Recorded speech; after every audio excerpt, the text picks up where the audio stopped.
Halo anak-anak, semangat pagi. Bagaimana kabar kalian hari ini? Tentunya kabar kalian sehat, bukan? Tetap semangat untuk belajar. Nah, anak-anak, bertemu lagi dengan Ibu Mary di sini, di mana Ibu akan melanjutkan membahas dan mengupas tuntas mengenai KD5, yakni siklus akuntansi perusahaan dagang. Nah, sebelumnya kita sudah membahas mengenai pengenalan perusahaan dagang, syarat pembayaran, kemudian syarat penyerahan barang, dan terakhir minggu lalu kita sudah membahas mengenai analisis penjualan dan pembelian di perusahaan dagang.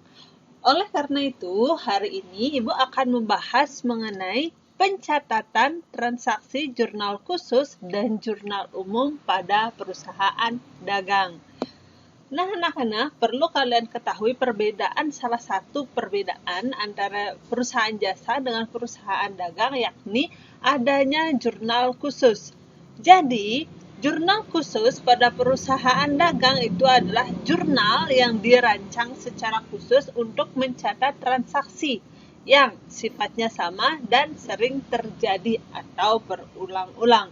Nah, tujuannya apa, anak-anak? Tujuannya adalah dapat bekerja secara efektif dan efisien. Jadi dalam perusahaan jasa hanya ada satu jurnal, yaitu jurnal umum. Sedangkan kalau perusahaan dagang ada 5 jurnal. 1 jurnal umum dan 4 lagi jurnal khusus. Nah, keempat jurnal khusus yang akan kita bahas hari ini adalah anak-anak yang pertama, yakni jurnal penerimaan kas. Nah, jurnal penerimaan kas ini adalah untuk mencatat setiap transaksi penerimaan kas atau setiap transaksi di mana uang tunai itu didapat atau diterima oleh perusahaan. Nah, intinya apabila ada jurnal yang kasnya didebet, pasti masuk ke jurnal penerimaan kas karena uangnya bertambah. Setiap uang yang bertambah di perusahaan berupa uang tunai, maka akan dijurnal ke jurnal penerimaan kas. Itu jenis jurnal khusus yang pertama. Kemudian jenis jurnal khusus yang kedua, yakni jurnal pengeluaran kas. Ya, kebalikan dari poin 1 ya anak-anak. Kalau jurnal pengeluaran kas ini mencatat transaksi pengeluaran kas, artinya uang tunai perusahaan itu berkurang. Kasnya berada di sebelah kredit. Jadi setiap jurnal yang kasnya di sebelah kredit, kemudian perusahaan mengeluarkan uang, maka pasti dicatat di jurnal pengeluaran kas. Nah, yang ketiga jurnal pembelian. Nah, jurnal pembelian ini khusus untuk mencatat transaksi pembelian secara kredit. Ingat anak-anak, poinnya adalah secara kredit. Jadi kalau ada di perusahaan dagang pembeliannya, baik itu barang dagang atau aktiva tetap, maka akan masuk ke jurnal pembelian jika secara kredit. Nah, kalau secara tunai, seperti yang Ibu bilang tadi, kalau membeli barang dagang secara tunai, berarti kan uang kita keluar. Dia akan masuk ke jurnal pengeluaran kas, bukan jurnal pembelian. Nah, anak-anak, jenis jurnal khusus yang keempat atau yang terakhir itu adalah jurnal penjualan.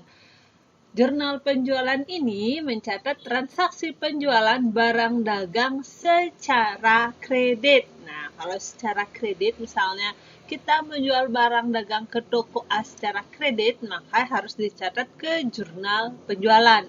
Nah, kalau kita menjual barang dagang secara tunai, artinya uang kita bertambah, kas kita bertambah, maka dia akan masuk ke jurnal penerimaan kas. Nah, anak-anak, itulah perbedaan masing-masing jurnal, mulai dari jurnal penerimaan kas, jurnal pengeluaran kas, jurnal pembelian, dan jurnal penjualan. Nah, untuk meyakinkan kalian, Ibu akan bahas dengan transaksi keuangan dan cara memasukkan ke dalam jurnal khusus. Kita mulai dari yang pertama dulu anak-anak, yakni jurnal penjualan. Nah, seperti yang Ibu tadi bahas bahwa jurnal penjualan adalah hanya mencatat penjualan barang dagang secara kredit. Nah, bukti daripada suatu transaksi itu terjadi secara kredit, yang pertama pasti dibuktikan dengan adanya faktur. Bukti transaksi penjualan secara kredit salah satunya yakni faktur. Yang kedua, adanya syarat pembayaran atau termin, biasanya 2/10, N/30 atau IOM dan lainnya. Nah, kalau ada transaksi secara kredit bisa dibuktikan dengan faktur atau syarat pembayaran, pasti masuk ke jurnal penjualan. Nah, Ibu contohkan di sini ada 3 transaksi yang dapat Ibu contohkan masuk ke jurnal penjualan. Nah, anak-anak, sebelum masuk ke transaksi, Ibu berikan di sini format daripada jurnal penjualan terlebih dahulu. Ingat anak-anak, di atas format harus ada KOP, dimulai dari nama perusahaan baris pertama, baris kedua yakni jurnal apa yang kalian mau buat. Kalau sekarang jurnal penjualan, maka isikan jurnal penjualan. Kemudian baris yang ketiga yakni periode. Periodenya diisi bulan transaksi. Nah, jangan lupa di kanan atas, pojok kanan atas harus berisi halaman. Nah, anak-anak, format daripada jurnal penjualan, yakni baris pertama itu ada tanggal transaksi terjadi. Kemudian yang kedua ini ada nomor faktur sesuai dengan bukti transaksi. Kalau ada, misalnya kalau tidak ada nomor faktur, tidak usah diisi. Kemudian yang ketiga, kolom yang ketiga yakni keterangan. Nah, keterangan pada jurnal pembelian ini berisikan nama orang atau toko yang kalian kirimkan barang dagangnya atau yang membeli barang dagang dari kita atau perusahaan kita. Kemudian kolom selanjutnya yaitu ada referensi. Nah, referensi ini dikosongkan jika belum diposting ke buku besar. Tetapi, jika nanti sudah diposting ke dalam buku besar, referensi diisi tanda rumput atau tanda centang. Kemudian kolom selanjutnya ada syarat pembayaran. Nah, syarat pembayaran atau termin sesuaikan dengan transaksi yang terjadi. Nah, yang terakhir ada kolom akun, yakni debitnya piutang dagang, kreditnya penjualan. Nah, untuk transaksi penjualan secara kredit, debitnya pasti piutang dagang, kemudian kreditnya adalah penjualan. Ini metode fisik ya anak-anak. Nah, Ibu lanjutkan, Ibu contohkan. Transaksi tanggal 4 bulan Maret. Menjual barang dagang kepada Pak Sadikin sebesar Rp2.380.000. Syaratnya IOM, yakni akhir bulan. Bukti transaksinya berupa faktur nomor 3. Nah, kita masukkan tanggalnya anak-anak. Harus sesuai tanggal 4 bulan 3, tanggal 4 bulan 3 sudah. Nomor fakturnya sesuaikan nomor faktur nomor 3. Nah, kemudian keterangannya isikan kepada siapa kita menjual barang atau jasa, baik itu nama orang ataupun nama toko. Nah, karena tanggal 4 kita menjualnya kepada Pak Sadikin, maka di keterangannya juga diisi Pak Sadikin. Referensi, ingat kita masih kosongkan karena belum memposting ke dalam buku besar. Kemudian syarat pembayarannya, lihat lagi di transaksi syarat pembayarannya IOM, maka kalian tinggal tulis juga IOM. Nah, untuk di kolom akun debitnya piutang dagang dan kreditnya penjualan, tuliskan nominalnya saja, sesuaikan dengan transaksi. Nah, di transaksi tanggal 4 nominalnya sebesar Rp2.380.000. Maka kalian juga tulis sebesar Rp2.380.000.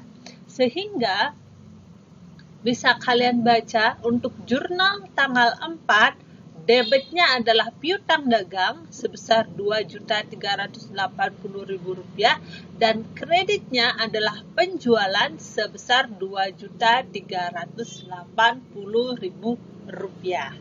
Oke anak-anak, Ibu lanjutkan, Ibu contohkan. Tanggal 8 misalnya, menjual barang dagang ke toko Teguh sebesar Rp3.750.000. Terminnya atau syarat pembayarannya 2/10 N/30, faktur nomor 4. Nah, ingat tanggalnya harus sesuai dengan transaksi, tanggal 8 sesuai dengan transaksi tanggal 8. Nah, fakturnya isikan sesuai terangan transaksi, yakni faktur nomor 4. Kemudian keterangannya si orang atau toko yang membeli. Nah, karena tanggal 4 yang membeli adalah toko Teguh, maka kalian isi juga toko Teguh. Referensinya masih kosong ya anak-anak karena belum diposting. Kemudian syarat pembayarannya sesuaikan dengan transaksi 2/10 N/30. Nah, untuk kolom terakhir akunnya sesuaikan nominal dengan transaksi, yakni sebesar Rp3.750.000. Nah, pencatatan transaksi tanggal 10 juga sama anak-anak, tanggalnya harus sama, nomor fakturnya, keterangannya yang membeli yakni Ibu Gita, referensinya masih kosong, syarat pembayarannya 2/15 N/30 dan nominalnya harus sama yakni sebesar Rp4.200.000. Nah, terakhir ingat kalian harus jumlahkan semua kolom yang di akun sehingga kalian tahu berapa jumlah daripada jurnal penjualan. Nah, anak-anak, demikian penjelasan Ibu mengenai jurnal penjualan. Cukup simpel ya untuk jurnal penjualan. Nah, Ibu akan lanjutkan ke jurnal penerimaan kas. Nah, adapun transaksi yang dicatat dalam jurnal penerimaan kas yang pertama, yakni penjualan secara tunai. Penjualan secara tunai berarti kita menjual barang dagang dan kita mendapatkan uang tunai atau kas secara langsung. Kasnya bertambah di sebelah debit, otomatis dia masuk pasti ke jurnal penerimaan kas. Yang kedua, menerima pelunasan piutang. Nah, sebelumnya ada pelanggan yang ngeredit atau ngutang, kemudian hari ini dilunasi. Nah, maka kita mendapat uang tunai atas pelunasan piutang atau atas barang yang sudah kita jual beberapa hari yang lalu. Nah, itu juga masuk ke jurnal penerimaan kas. Kemudian poin yang ketiga, menerima pendapatan, baik itu pendapatan bunga, dividen, sewa, ataupun pendapatan yang lainnya. Kalau kasnya di debit atau kalian menerima kas, pasti masuk ke jurnal penerimaan kas. Nah, kemudian terakhir yakni setoran modal berupa uang tunai. Nah, biasanya para pemilik toko atau para pemilik usaha dagang menyetorkan modal pada awal transaksi. Misalnya, Tuan A menyetorkan modal berupa uang tunai sebesar 10 juta rupiah. Nah, uang tunai yang disetorkan oleh si pemilik usaha, dia akan masuk ke jurnal penerimaan kas. Intinya anak-anak, setiap ada kas masuk, setiap ada uang tunai masuk atau di debit, pasti masuk ke jurnal penerimaan kas. Anak-anak, Ibu akan lanjutkan, ini adalah format daripada jurnal penerimaan kas. Nah, Ibu wanti-wanti bahwa setiap jurnal ingat harus ada kopnya, serta harus ada halaman di ujung kanan, di pojok paling ujung kanan. Nah, untuk jurnal penerimaan kas sendiri yaitu terdiri dari kolom yang pertama, yakni tanggal. Nah, pada tanggal ini sesuaikan dengan tanggal transaksi yang terjadi. Kemudian di kolom yang kedua ada nomor bukti. Nomor bukti transaksi sesuai dengan transaksi yang terjadi, misalnya kwitansi, ataukah nota, ataukah cek, ataukah giro. Kemudian yakni selanjutnya ada keterangan. Keterangan sesuai dengan transaksi yang terjadi atau nama orang atau toko pada saat menjual barang secara tunai. Nah, selanjutnya ada referensi. Dikosongkan jika belum diposting, tetapi isikan tanda centang atau rumput pada saat sudah diposting ke buku besar. Nah, anak-anak, untuk kolom selanjutnya di sini ada kolom debit dan ada kolom kredit. Nah, untuk kolom debit sendiri ini ada dua akun, ada kas dan ada potongan penjualan. Sedangkan untuk di kredit atau akun yang dikredit ada akun piutang, ada akun penjualan dan kolom serba-serbi. Nah, kolom serba-serbi ini digunakan untuk menulis akun kecuali akun piutang dan akun penjualan yang mempengaruhi kas. Misalnya, seperti tadi, beberapa transaksi yang mempengaruhi kas adalah penyetoran modal berupa uang tunai. Nah, untuk analisis jurnalnya, debitnya kas, yaitu debitnya kas nanti ditulis di sini, kolom di sini. Kemudian kreditnya modal. Nah, modal nanti akan kalian tulis di serba-serbi. Jadi serba-serbi ini adalah akun yang kalian tulis di sebelah kredit, kecuali akun piutang dan penjualan. Tetapi akun itu ingat mempengaruhi kas yang bertambah di sebelah debit. Nah, kolom serba-serbi itu sendiri terdiri dari akun. Nah, akun ini nanti berisi akun di sebelah kredit, misalnya di sini modal ataukah yang lainnya.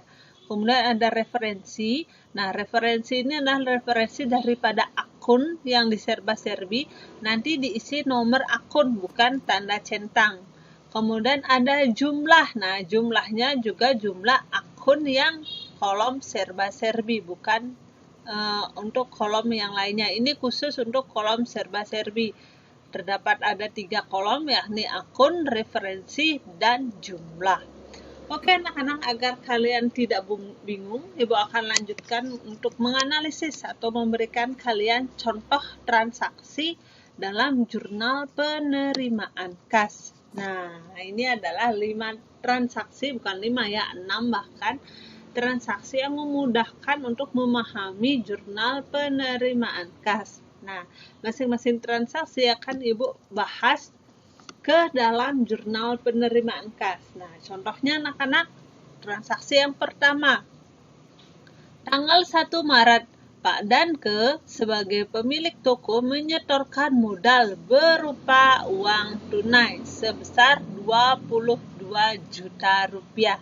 Nah, ingat, yang disetorkan modal adalah uang tunai. Jadi setiap transaksi yang uang tunainya bertambah, maka dicatat ke jurnal penerimaan kas. Salah satunya ini menyetorkan modal. Mari kita catat anak-anak ke dalam jurnal penerimaan kas. Pertama, tanggalnya sesuaikan dengan transaksi tanggal 1 bulan 3. Nomor buktinya, karena di sini tidak ada bukti transaksi, jadi bisa kalian kosongkan. Kemudian keterangannya. Nah, keterangannya sesuaikan dengan transaksi yang ada. Di sini transaksinya adalah menyetorkan modal. Jadi bisa kalian tulis modal atau modal awal atau setor modal. Bebas, asalkan sesuai dengan transaksi yang terjadi. Nah, referensinya masih kosong karena belum diposting. Nah, untuk akun yang didebit pada transaksi tanggal 1 bulan 3 ini adalah kas kita bertambah karena kita disetorkan uang. Kas bertambah di sebelah debit. Nah, debitnya ada 2, kas potongan, berarti kalian tulis di kas sebesar 22 juta rupiah sesuai dengan transaksi. Nah, untuk di kredit, apakah piutang dagang? Bukan. Penjualan? Bukan. Nah, jika bukan keduanya, bukan piutang dagang, bukan penjualan, maka akun tersebut kalian tulis di kolom serba-serbi. Nah, berdasarkan transaksi, akunnya di kredit adalah modal. Maka pada kolom serba-serbi bagian akun kalian tuliskan modal. Referensinya kosong karena belum diposting. Nah, jumlahnya sesuaikan dengan transaksi, yakni 22 juta rupiah. Harus sesuai anak-anak, ingat. Jika dia bukan piutang, jika dia bukan penjualan, maka kalian masukkan akun tersebut pada kolom serba-serbi. Baik, Ibu lanjutkan ke transaksi tanggal 3, menerima pinjaman. Nah, kita menerima pinjaman dari Bank Mantap sebesar 15 juta rupiah untuk tambahan modal. Jadi kita pergi ke bank, kemudian banknya meng-ACC, dikeluarkanlah uang tunai sebesar 15 juta rupiah. Nah, untuk tanggalnya ingat sesuaikan dengan transaksi tanggal 3. Nomor buktinya ternyata tidak ada. Nah, keterangannya, karena kita meminjam uang di bank, otomatis kita mengutang terhadap bank. Timbullah yang namanya utang bank. Nah, anak-anak, transaksi ini sama penyelesaiannya dengan transaksi pada semester 1, yakni pada perusahaan jasa. Karena ada beberapa transaksi yang bisa di perusahaan jasa, bisa di perusahaan dagang, maupun bisa di perusahaan industri. Jurnalnya sama, debit kreditnya. Tetapi yang membedakan adalah dia masuk kemana. Kalau sekarang, misalnya pinjaman dari bank, kalau perusahaan jasa hanya satu jurnal umum. Sedangkan karena dia menerima pinjaman berupa uang tunai, kalau perusahaan dagang, debitnya tetap sama kas, tetapi masuknya ke jurnal penerimaan kas. Ingat. Oke, Ibu kembali keterangannya. Di sini karena kita meminjam uang, yaitu kita ngutang terhadap bank, bisa keterangannya utang bank, atau bisa keterangannya juga bank mantap. Itu tergantung kalian sendiri. Jadi sesuaikan dengan transaksi, asalkan sesuai dengan transaksi yang Ibu minta. Nah, untuk debit, yakni kasnya bertambah sebesar 15 juta sesuai transaksi. Ada potongan penjualan? Tidak. Nah, untuk di kreditnya, yakni utang dagang, karena kita meminjam ke bank. Nah, utang dagang, apakah di piutang? Bukan, di penjualan juga bukan. Nah, masukkan di kolom serba-serbi. Di akun, kalian tulis utang bank sebesar 15 juta rupiah. Jadi, jika tanggal 3 ini kita baca jurnalnya adalah debit kas, debit, Ibu ulangi, debit kas sebesar 15 juta dan kreditnya utang bank sebesar 15 juta rupiah. Itu cara membaca jurnalnya anak-anak. Nah, melanjutkan tanggal 12 menjual barang dagang ke toko Magani sebesar 3.200.000, ingat secara tunai. Jika kalian menjual barang dagang secara tunai, maka uang kalian bertambah, masuknya ke jurnal penerimaan kas. Kalau kalian menjual barang dagang secara kredit, masuknya ke jurnal penjualan. Baik, Ibu lanjutkan. Tanggal, sesuaikan dengan transaksi tanggal 12. Bukti, tidak ada. Keterangannya isikan. Tokonya, boleh. Atau penjualan tunai juga boleh. Kemudian debitnya, kasnya kita bertambah sejumlah transaksi, yakni 3.200.000 rupiah. Kemudian apakah ada potongan penjualan? Ternyata kita tidak mendapatkan diskon pada saat menjual. Bukan mendapatkan, tidak memberikan diskon pada saat menjual. Berarti kosong. Kemudian apakah piutang? Juga tidak. Nah, kalau kita menjual barang dagang secara tunai, kreditnya adalah penjualan. Maka masukkan nominal tersebut ke kolom penjualan sebesar 3.200.000 rupiah. Jadi dibacanya kas debit sebesar 3.200.000 rupiah dan kreditnya adalah penjualan sebesar 3.200.000 rupiah. Anak-anak, Ibu lanjutkan ke transaksi tanggal 16. Transaksi tanggal 16 sendiri yakni mengenai pelunasan piutang. Nah, anak-anak, Ibu ingatkan kalau terjadi pelunasan baik utang maupun piutang, yang perlu kalian ingat yang pertama, apakah toko tersebut atau orang tersebut melakukan retur atau tidak. Jika melakukan retur, maka kalian harus kurangi utang atau piutang kalian. Yang kedua, lihat syarat pembayarannya. Fungsi daripada dilihat syarat pembayaran, apakah kita mendapatkan diskon atau tidak, dan berapa besar diskon yang didapat atau diberikan. Nah, kita lihat sekarang anak-anak, karena ini pelunasan toko Teguh, transaksi tanggal 8 bulan 3. Mari kita lihat dulu transaksi 8 bulan 3. Transaksi bulan 8 bulan 3 dicatat di jurnal penjualan, karena sebelumnya kita menjual secara kredit. Kita lihat toko Teguh.